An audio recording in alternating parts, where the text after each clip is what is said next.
తాండవకేళి తత్పర గౌరీ మంజుల శింజిని చతుల లాస్య వినోదవ శంకర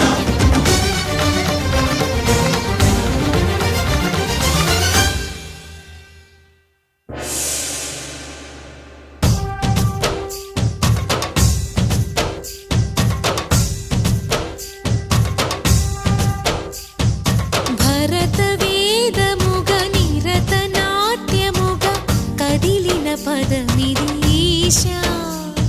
శివని వేదనగా అవని వేదనగా పలికెను పదము పరేశా